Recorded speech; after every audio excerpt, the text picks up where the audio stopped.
Le voyage, partie 7, déplacement du cavalier. J'adore le cavalier, c'est sûrement ma pièce préférée, même lorsqu'il était appelé chevalier, surtout dans la littérature. Le cavalier est resté le même à travers le temps.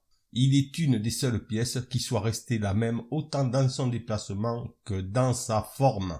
Le cavalier, que j'appelle le canasson ou encore le bourrin, est la seule pièce de l'échiquier qui se déplace d'une façon non conventionnelle, de sorte qu'il se faufile entre les cases et donc entre les pièces.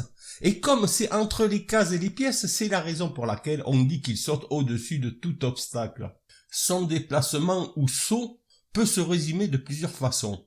Un pas vertical suivi de 2 pas horizontaux ou l'inverse, comme si c'était la lettre L ou encore comme un T à moitié construit, mais aussi un pas diagonal et un autre vertical ou l'inverse, mais aussi un pas diagonal et un autre horizontal ou l'inverse, comme si c'était un démonte-pneus ou un Y pas fini. Pour les plus matheux d'entre vous et surtout pour embêter les autres, voici une magnifique définition du déplacement du cavalier. La marche du cavalier à partir d'un point A est constituée d'un saut qui part de ce point à un point B, qui est une case de couleurs différentes située sur la bordure immédiatement contiguë au carré des 9 cases dont le point A occupe le centre. Plus facilement, on peut considérer ce saut comme 2 mouvements de roi. Le déplacement du roi est abordé à la prochaine étape de notre voyage. Néanmoins, on peut en conclure le théorème suivant. Il faut toujours un nombre impair de mouvements pour se retrouver sur une case de couleur opposée et un nombre pair pour se retrouver sur une case de même couleur. Quoi qu'il en soit, les cases à la portée d'un cavalier qui serait au centre de l'échiquier représentent ce que l'on appelle une rosace. Notez que ce motif est beau, mais aussi que toutes les cases d'arrivée ont une couleur opposée à la case de départ. Ici, le cavalier en D5 est sur une case blanche, alors que toutes les cases à sa portée sont noires. La rosace sert souvent de support dans les compositions de problèmes divers et variés. Surtout, pas de panique, ce n'est pas un calvaire, et notez bien ce mot calvaire. En réalité, on se familiarise très vite à son déplacement qui devient très vite intuitif. Peut-être que cette pièce contribue à attirer les très jeunes d'entre nous. Je pense bien entendu aux enfants. En effet, la pièce qui représente une tête de cheval fait un peu plus jouet ou personnage que les autres pièces qui sont moins figuratives. Comme toutes les pièces, il capture les pièces adverses en se positionnant sur la case de la pièce visée. Dans cet exemple, le cavalier D5 peut prendre en se faufilant à travers les pions, c'est-à-dire le pion qui se trouve sur la case B4 et aussi la tour de la case E3. En revanche, il ne peut pas prendre le fou C7, puisqu'il est de sa couleur. Le cavalier est une pièce mineure, et, me dit-on dans mes ateliers secrets, il aurait une valeur à peu près équivalente à celle du fou. Mais rien n'est moins sûr, car tout dépend bien évidemment des caractéristiques de la position. Il est souvent la première pièce à intervenir sur l'échiquier. Quelques exemples débutent d'ailleurs par un coup, le cavalier. Les débuts Réti, la défense Alekhine, la défense Nimzovich du pion roi, et ainsi que toutes les défenses indiennes et d'autres qui utilisent beaucoup le cavalier en nombre de déplacements. Par exemple, la variante Svenikov. Mais nous verrons cela le moment venu. N'allons pas au galop. Tant de choses à dire au sujet de la bestiole. Par exemple, que ce ne sont pas le nombre de cases qui font le saut. En effet, il peut vouloir sauter très loin, en très peu de coups, et en contrepartie devoir faire des sabots et des mains juste pour se positionner 2 cases plus loin. Par exemple, ici, pour aller de G1 à B8, 4 petits sauts suffisent. G1, E2, D4, C6, B8, ou G1, F3, E5, D7, B8. Tandis que pour aller de G1 à E3, il en faudra autant. G1, F3, H4, G2, E3, ou encore G1, E2, F4, G2, E3. Pour ces mêmes exemples, il existe d'autres chemins possibles. Amusez-vous à les détecter parce que j'ai la flemme de faire de la 3D juste pour des cataplopes. C'est plutôt tortueux au début, même s'il est possible de choisir plusieurs chemins différents. Mais cela permet de savoir que si un roi noir se trouve en F3, il faudra un cavalier blanc en G1, 4 coups pour venir le chatouiller. Cet exemple est possible, car les cases se trouvent en diagonale. C'est très différent quand ce n'est pas le cas. Par exemple, ici, la case C6 n'est pas en diagonale, par rapport au cavalier qui se trouve sur la case E6. 2 coups suffisent. E6, D8, C6.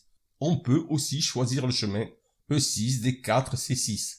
C'est ainsi que le cavalier se comporte. Il a des sortes d'humeur en fonction des cases visées. Si elles sont loin, pas loin, en diagonale ou pas, il faut en tenir compte. Contrairement à beaucoup d'autres pièces, le cavalier ne peut pas sauter de nombreuses cases à la fois. En contrepartie, il possède la force de se téléporter par-dessus des pièces. Cela équivaut à dire que personne ne peut le bloquer. Et c'est bien là son point fort. Car du fait que personne ne peut le bloquer, le cavalier adore l'avoine et les positions dites fermées. Observez à quel point le fou des noirs sur l'échiquier ne peut pas bouger, tandis que le cavalier peut sauter allègrement de case en case, quelle que soit la couleur. Pendant que le joyeux cavalier sauteur nargue le fou, celui-ci ne peut rien faire d'autre que de lui tirer la langue, mais de trop loin pour l'atteindre. D'autre part, comme la case d'arrivée est toujours de couleur opposée à celle de départ, le cavalier peut contrôler ici ou là diverses cases non linéaires. Le fou se venge sur des positions un peu plus ouvertes dans lesquelles il peut empêcher le manège du cavalier parce que le cirque, faut pas trop le pousser dans les orties. Par exemple ici le fou E5 contrôle les cases d'accès du cavalier qui se trouvent en E8. Oui, mais ce qui est souvent oublié, c'est que du même coup, le cavalier fait de même envers le fou. Oui, mais ce que l'on dit encore moins, c'est que si on prend une loupe, on voit que le fou peut accéder à d'autres cases, et pas uniquement les 4 cases que contrôle le cavalier. C'est la différence entre une pièce de longue portée, comme le fou, et de courte portée, comme le cavalier. Du sublime au ridicule, il n'y a qu'un pas. C'est ce que disait Napoléon Bonaparte dans les Maximes et Pensées.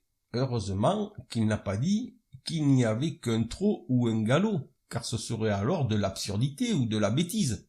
Les cavaliers sont à quelques encablures du ridicule, même s'ils sont 2 lorsqu'il s'agit de mater, car à moins d'y avoir été fortement aidés, 2 cavaliers seuls ne peuvent pas mater un roi dénudé.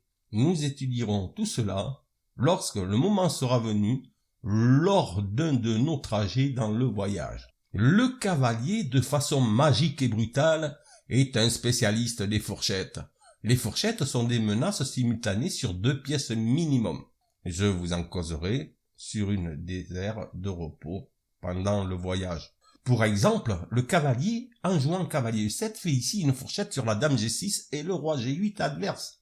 José Raúl Capablanca disait, parmi beaucoup d'autres choses, qu'il était préférable d'avoir une dame et un cavalier au lieu d'une dame et un fou pour mater le roi adverse. Ce grand champion, qui nous a laissé tant de précieux héritages, était très bavard, puisqu'il a dit aussi, en blitz, le cavalier l'emporte souvent sur le fou. Le blitz sera détaillé dans d'autres contrées du voyage. Je vous l'ai dit, le déplacement du cavalier n'est pas un calvaire. Je vous ai demandé de le noter et de retenir ce mot, parce qu'il se trouve que mon esprit enfantin qui adore cette bestiole, que certains appellent la pieuvre, eh bien mon esprit a décidé de l'appeler le calvaire. J'aurais pu ici vous parler des ouvertures telles que la partie anglaise du cavalier, ou encore de la partie du cavalier dame, du début du cavalier roi, et même du cavalier de la nuit qui est une pièce féerique bien connue des compositeurs. Mais ce n'est pas le but d'aujourd'hui. Allez, on descend de cheval, on se pose un petit peu sur un gros tas d'avoine bien moelleux, et on se donne rendez-vous à la prochaine écurie.